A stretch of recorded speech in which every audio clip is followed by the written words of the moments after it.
Shangyin, Spring Rain.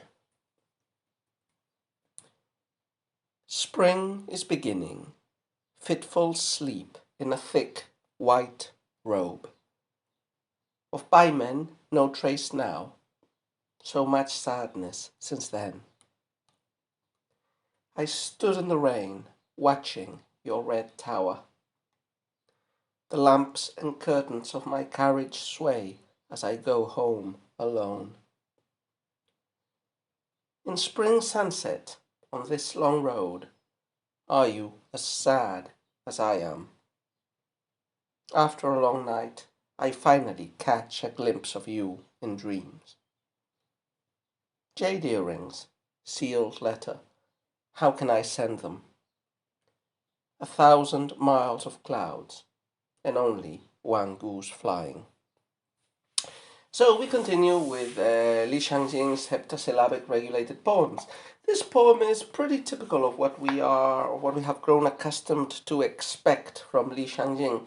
That is, his forte seems to be in poems, love poems about frustrated love, full of longing and desire and conceptually dense, with the images juxtaposed in a somewhat hermetic fashion sometimes, or intertwined.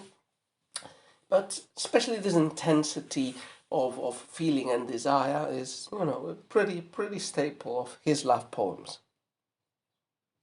So the story in this poem is one we've encountered time and time again. The poetic persona who is speaking in this poem is reminiscing the times when he was with a beloved one, which are not the present times, and he is giving vent to his frustration, to his suffering at not being with the person and at reminiscing those better times with the loved one in the past.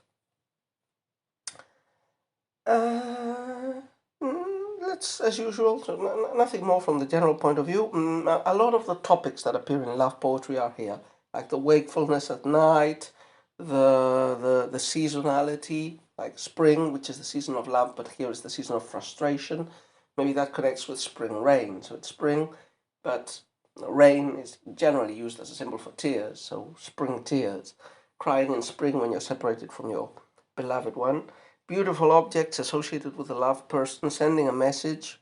It pretty much touches on all the key concepts. So let's, as usual, go couplet by couplet. First couplet. Spring is beginning. Fitful sleep in a thick white robe. Of bymen no trace now. So much sadness since then.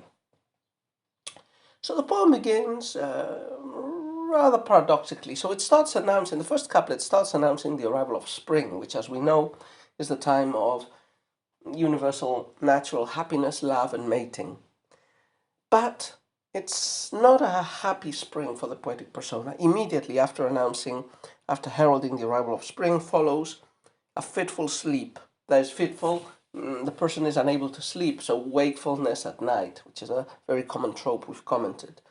The poetic persona, wherever he is, cannot sleep in spring, so this automatically already tells us that this is a poem about lovers separated, or a lover waiting for the other person to come who does not come, whether because the other person wants to or not.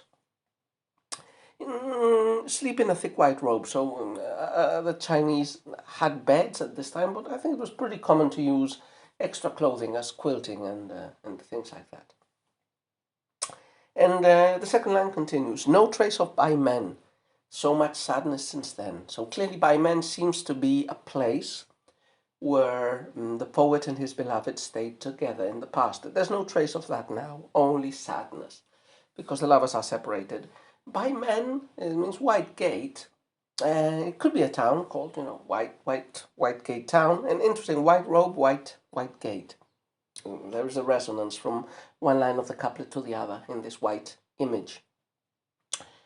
But I think I've read somewhere that By Men also refers to a ballad, one of the joyful poems. There's a poem about lovers being separated, I think. But anyway,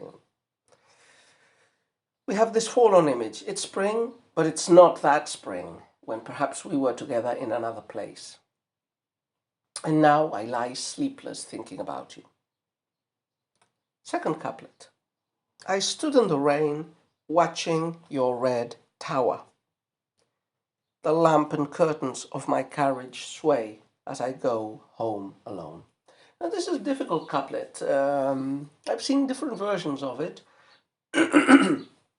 Remember that in Chinese poetry there is no indication generally in classical Chinese poetry of subject. Who is speaking? Is it an I? Is it a we? Is it a she? It's ambiguous. Time, tenses are also absent, so the action could be taking place in the past or in the present. The second couplet, which is the first parallelistic couplet, seems to be painting a scene. Red towers, that is, the luxurious abodes of belles in the rain, being watched, and also lamps and curtains moving, being swayed, and somebody moving away. Now, the way Geoffrey Waters interprets this in this case, I think, is as a flashback. So, because in the previous couplet the poet has mentioned the times and by men he spent with his beloved, perhaps in this second couplet we get a flashback. What was the image? What happened at the moment when we parted? So the poet remembers being outside in the rain. It was a spring, maybe like this one. It was raining, and the poet, probably after the nightly tryst and having to go on his duties, turns around, looks at the building where the woman is in, the beautiful red building, the red tower, then mounts his carriage and goes away. And there's this gentle swaying movement while he goes home by himself, not with the beloved one, so connecting with the current loneliness. So I think it works well like that, like a flashback to that last moment when the lovers were together. Third couplet, the second parallelistic one. In spring sunset on this long road, are you as sad as I am? After a long night, I finally catch a glimpse of you in dreams. So the poem, at least in the translation, is very well constructed and connected. If the previous couplet ending with this going away in the carriage, the third couplet pushes forward this image into the present. So after going away that night in the carriage, the poet is also going away now. We don't know where, but presumably somewhere in the service of his duties, possibly. It's spring again. It's sunset, so the sun is setting, and this is always a melancholy, sad image, associated with death and the end of the day. And the poet is on a long road. The poet is now a traveller, and this brings along the resonances, the connotations of the traveller, which are always sad in Chinese poetry. It's always sad to be a traveller. So, travelling on his long road in the present, alone, the poet thinks to himself, is my beloved one, the woman I haven't seen for so long, is she feeling lonely in this rainy spring day, just as I am? And then we connect with the night, which was how the poem actually began. The poem began with a wakeless night. And now, in the sixth line, we're brought again to another long night. Long spring nights aren't that particularly long. Winter nights would be longer.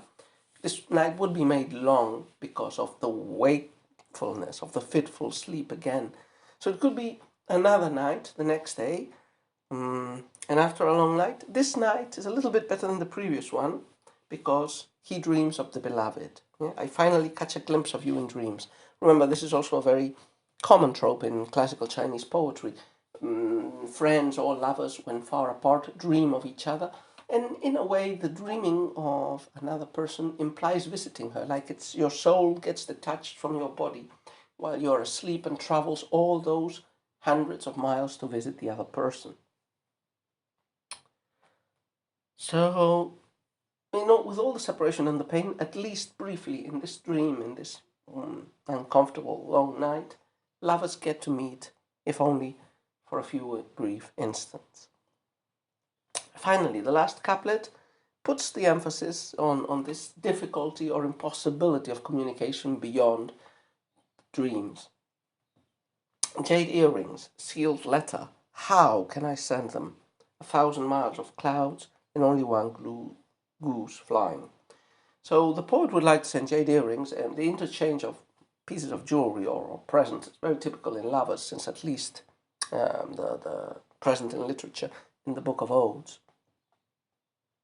So the poet would like to send a sealed letter and some trinkets, some gifts to the poetic persona's lover, but he rhetorically asks, "How can I send them?" He's probably very far away, or even in a remote area with no efficient courier service, we might imagine.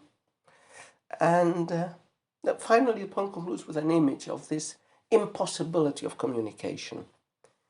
It's a very visual, metaphorical image. So 1,000 miles of clouds, only one goose flying. So you see the heavens, clouds are going everywhere. It's an immense empty expanse except for the clouds, but there's no way to break through them. There's only one solitary goose flying. And you know, geese, we've already mentioned it in many poems previously, are a symbol of communicating with far ones because of this Han legends that a minister in exile among the barbarians pretended to have been able to send a message tied on a goose's leg to the emperor. And this became a conventional topic in the period of the Shangyin and later as geese acting as carriers of messages between the lovers. So there's only one goose. The sky is enormous, hundreds upon clouds, probably a metaphor for the physical distance between the poet and his beloved. And, you know, this ends up with an even sharper melancholy note. We are apart, we are sad, it's spring, we cannot communicate. So, yeah, a typical Chinese love poem, pretty typical for Li Shangyin as well, or at least for the poems we tend to feel are very representative of Li Shangjing's work.